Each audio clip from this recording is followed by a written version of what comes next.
the busy highway, beyond the city strife, we highly treasure and take great pleasure in our plain way of life. Few a fussin' and a fightin', sometimes it gets to be exciting. Don't like them ornery neighbors down by the creek. We'll be plumb out of neighbors next week.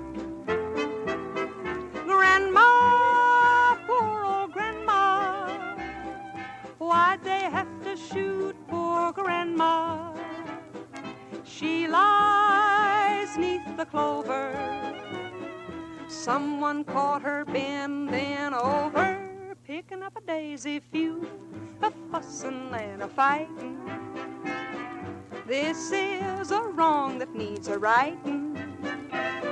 Let's get that funeral service over, so then we'll go feud and fightin' again. Fightin', a feudin', and a fussin', that's all that's going on with us. And we are such neighborly people, peaceful and sweet, all except when we happen to meet. Daughter, baby daughter, poisoned all the neighbors' chickens. Daughter, shouldn't daughter, least though she could run like the Dickens. They hit her with a shovel, feud, a fightin' and a fussin'. No use of standing here a cussin'. Let's give our daughter a pistol now that she's 4, and go feud and fightin' some more. Feud, a fussin' and a fightin'. This ain't no corner you can brighten. Polish the shooting iron, Mo, I'm getting a yen to go feudin', a fussin', a feudin', and a fussin' again.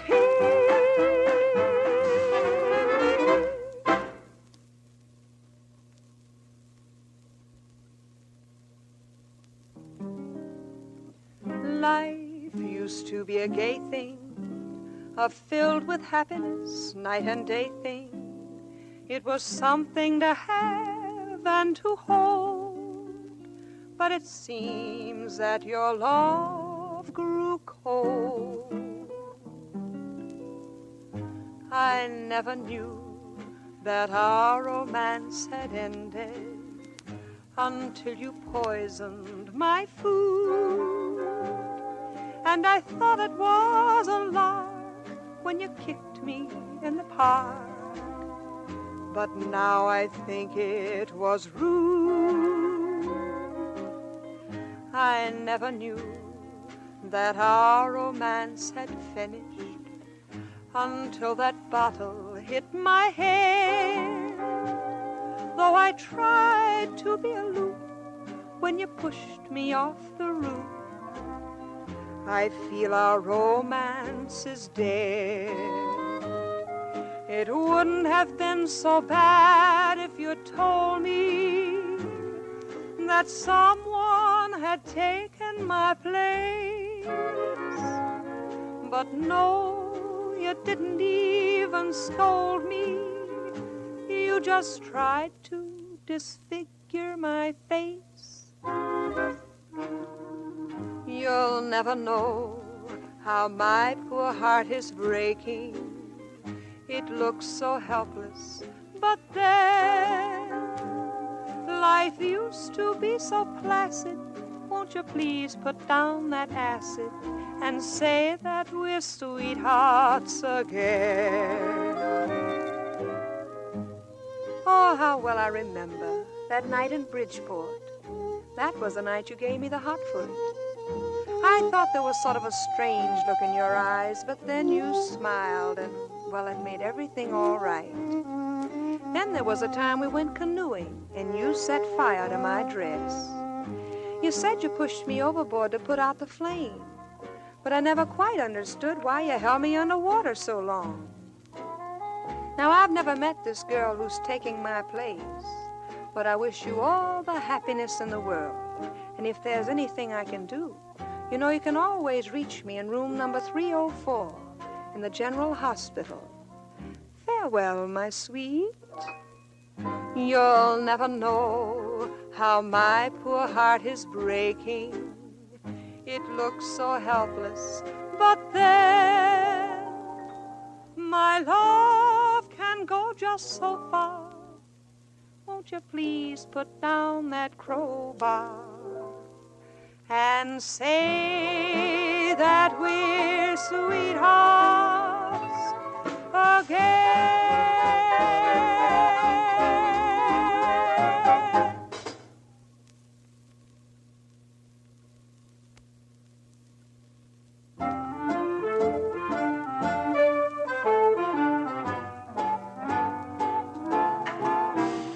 My cousin Sue is awful pretty, so I asked her to come to the city.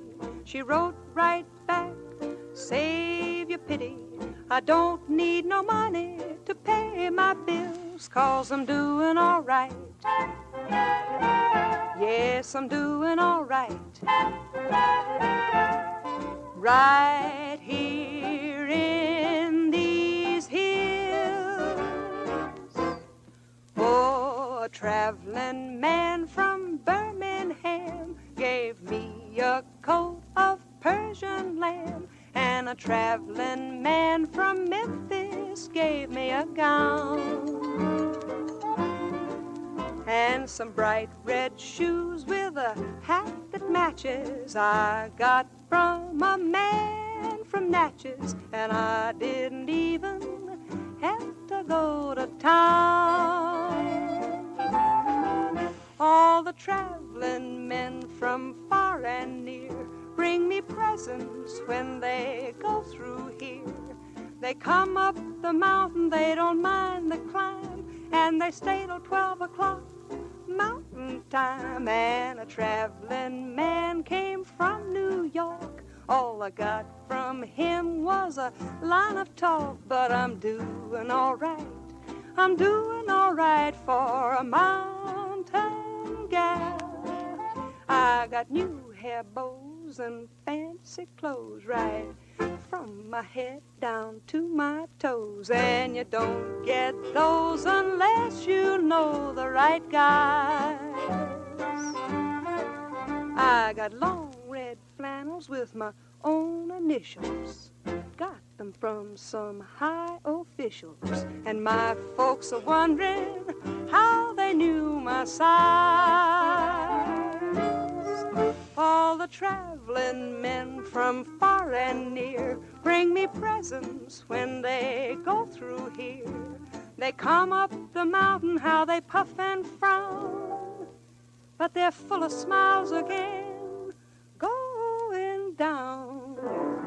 Now my education ain't so hot, but I know what to do with what I've got, and I'm doing all right. I'm doing all right for a mountain guy.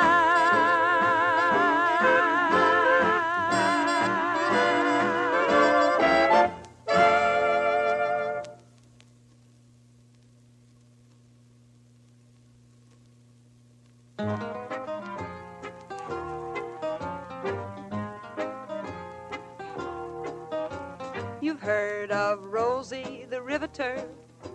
Well, she's got nothing on me, 'cause long before her time I had a job in Tennessee. I turned a knob with just one hand, and I was satisfied. But then one day I looked up, and the foreman was by my side.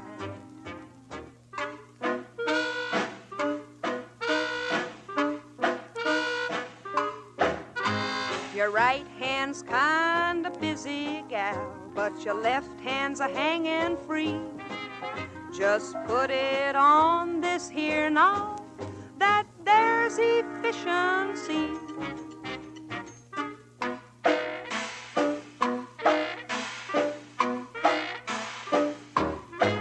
I turned them to the left and right. It weren't so hard to do. But then one day the man said, why don't you kick this pedal too?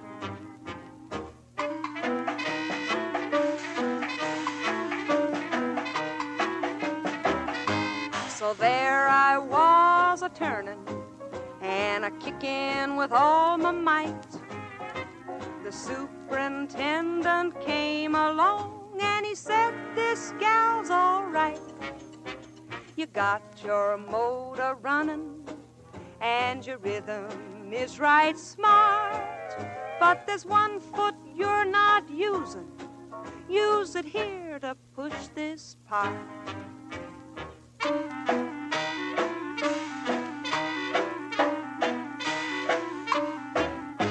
My kinfolks came to see me. They thought I was so good.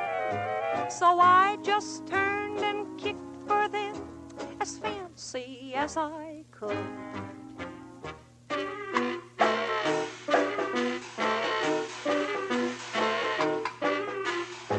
One day the big boss came along. He looked at me so queer. He said, I'll give you a bonus for one more movement, dear. Here comes the end of my story. It's sad, but don't you weep. They went and tied a broom on so I could turn and kick and sweep, sweep, sweep, sweep, sweep, sweep, sweep, sweep, sweep, sweep.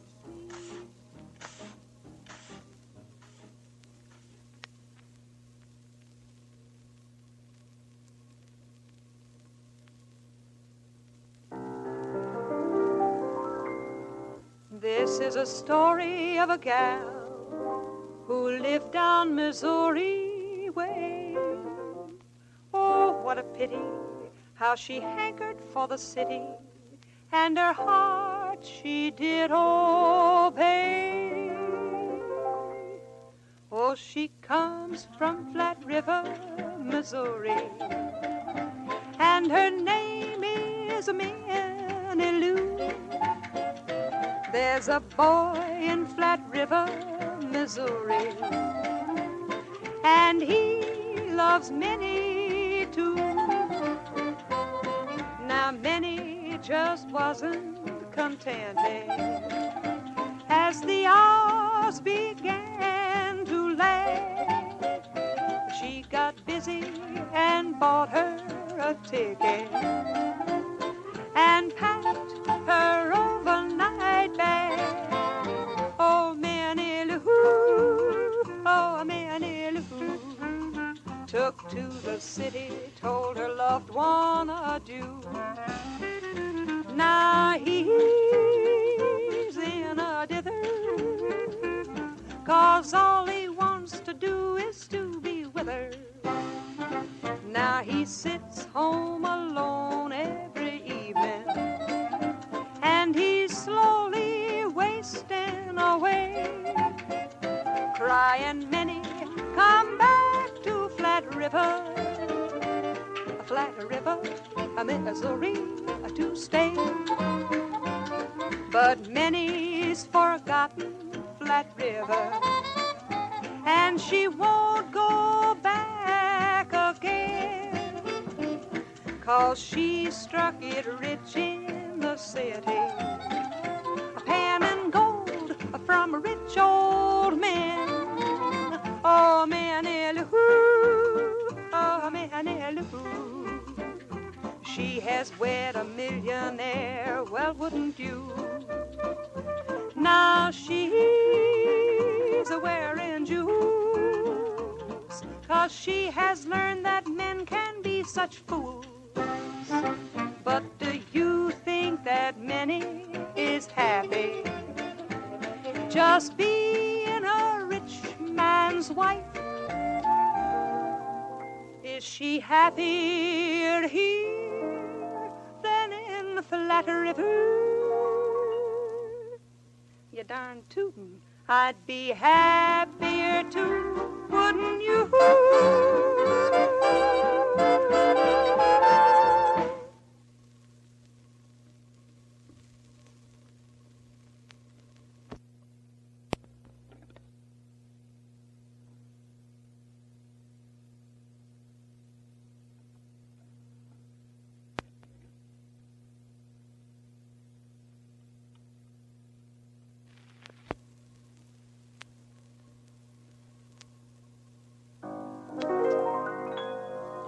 Now history is full of famous women, names most everybody knows. Gals who made their mark, like the one called Joan of Arc. She was quite a woman, so the story goes. But let me tell you about a friend of mine. Below the Mason-Dixon line,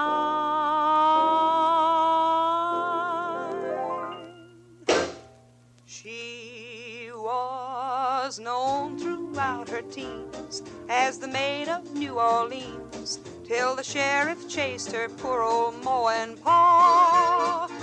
Then she moved to this here state, where she's really doing great. She's Joan of Arkansas. Joan of Arc, she'd done her chores, then rode off to fight some wars. She was either pitching spears or pitching straw.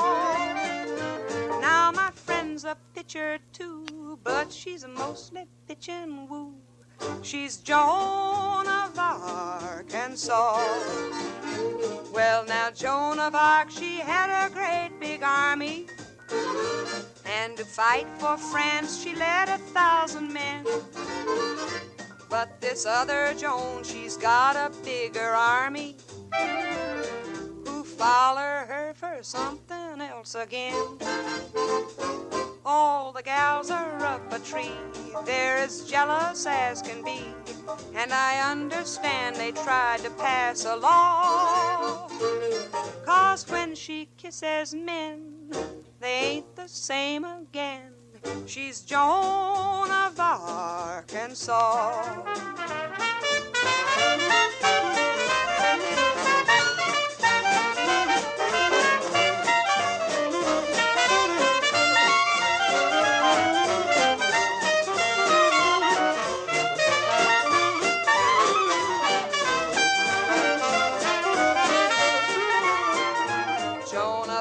She fought a war to save her country. She was mighty patriotic, I declare. But my friend saved Arkansas from going bankrupt by selling kisses at the county fair. Man, she really packs a sock from Hot Springs to Little Rock. But someday she'll settle down and be a squaw. She'll forget all other men, but brother, until then, she's Joan of Arkansas. Yes, she's Joan of Arkansas.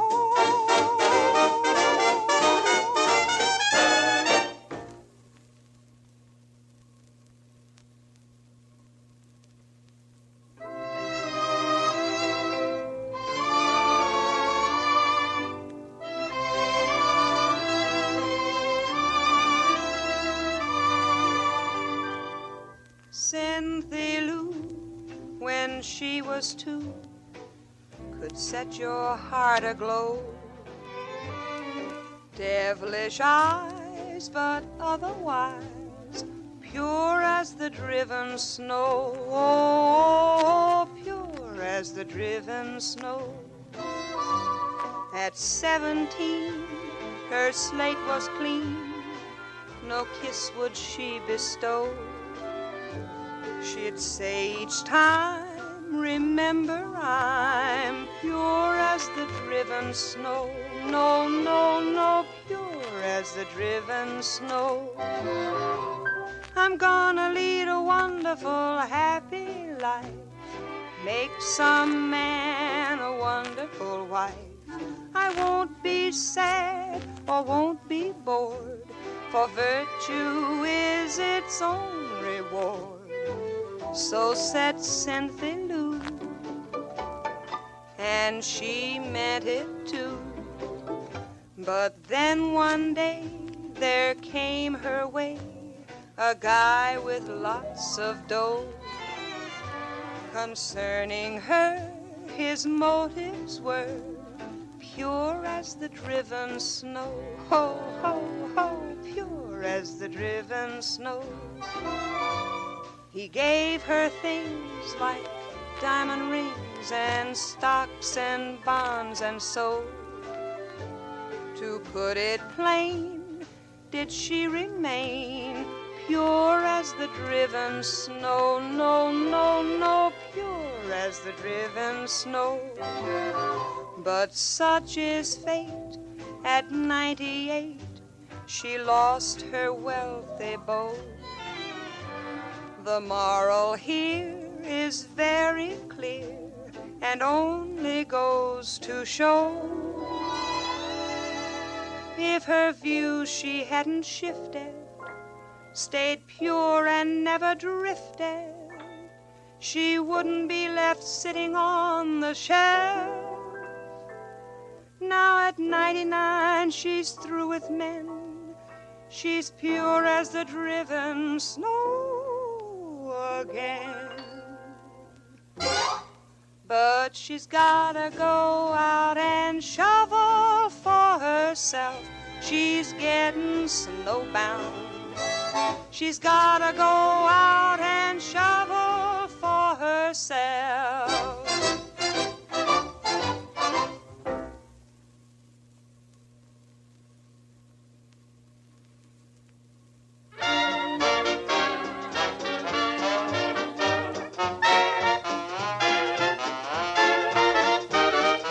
In the hills of Tennessee lives a family named McGee, and they've really got a problem on their mind. For their daughter Mary Ann just can't find herself a man. She ain't even been nobody's Valentine. All her sisters, so it is said, had no trouble getting wed. Everyone is settled down and doing grand. It's a shame and a disgrace that they're all compelled to face the fact that no one's asked for Mary Ann. Oh, why don't someone marry Mary Ann? She's got no suitors asking for her hand. She's 11 years of age and she's never been engaged, and things don't look too good for Mary Ann. She even went to school and she weren't nobody's fool. She could read most anything they'd ask her to. She could figure way up past all the others in the class, and besides she didn't either smoke or chew. Her parents did their best to get her married like the rest, even took her to the graduation ball. But the fellers in the class, they just kept on walking past, and she spent the evening sitting in the wall.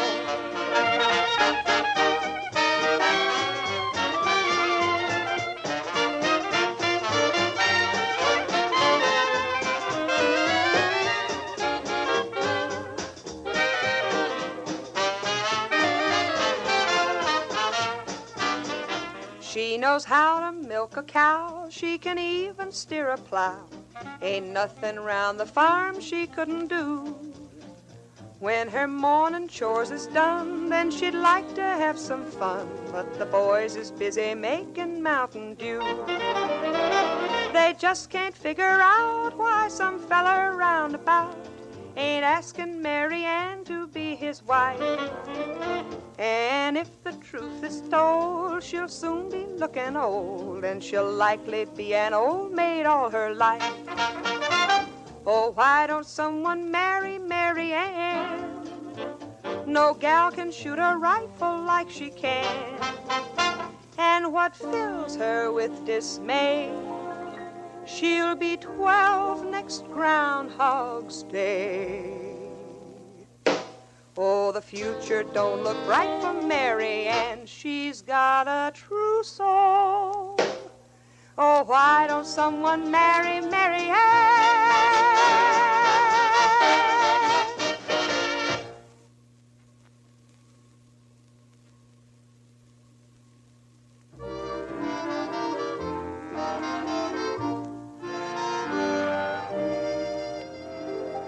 There's no ring on her finger. Her rings are all under her eyes, for she gave her heart to an orchestra drummer who vowed by the stars that he'd come back next summer.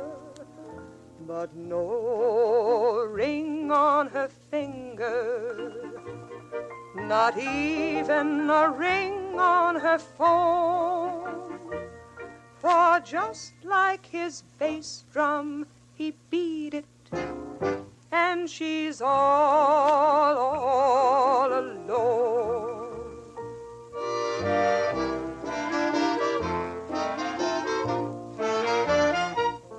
With no ring on her finger, and nothing but time on her hands, she soon fell in love with a man from the city who sold her some cold cream and swore she'd look pretty.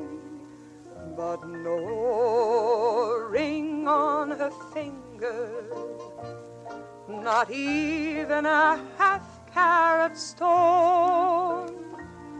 For just like his cold cream, he vanished, and she's all alone.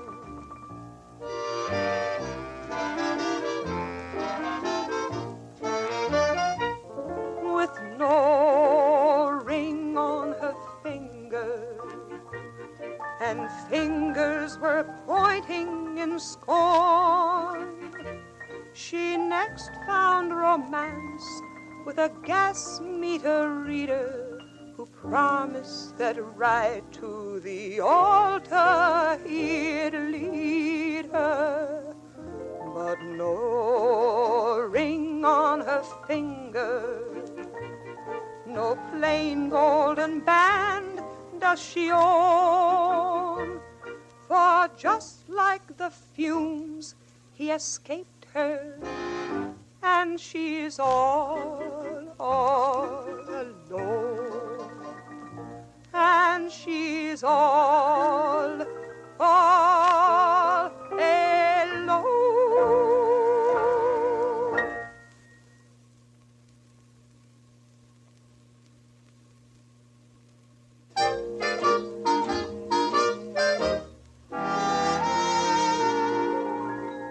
Janie was a modern girl, she lived the modern way. Her dad was one to disapprove, and nightly he would say, "You don't act like your mother did, have you no shame at all? The things you do and those you say, and all the men who call." Now Janie really wasn't bad, and so she tried to tell her dad. He didn't understand what men today demand. Now when a fella takes you dancing or to see a Broadway show, he's not spending all that money just to see his bankroll go.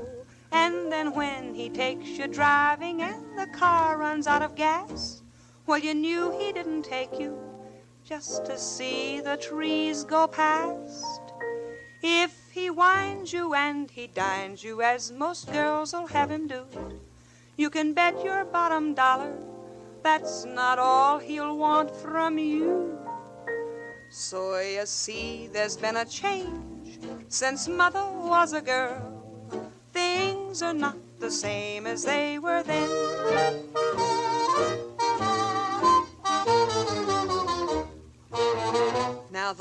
modern girl may wear her hair in styles that mother knew, and she's even wearing bustles, and you know that they're not new. As the years go on and fashions change, there's one thing you will find, that although her style is different, there's just one thing on her mind. Now I don't know what my mother did to get herself a man, but there's one thing sure, I don't intend to be an also-ran.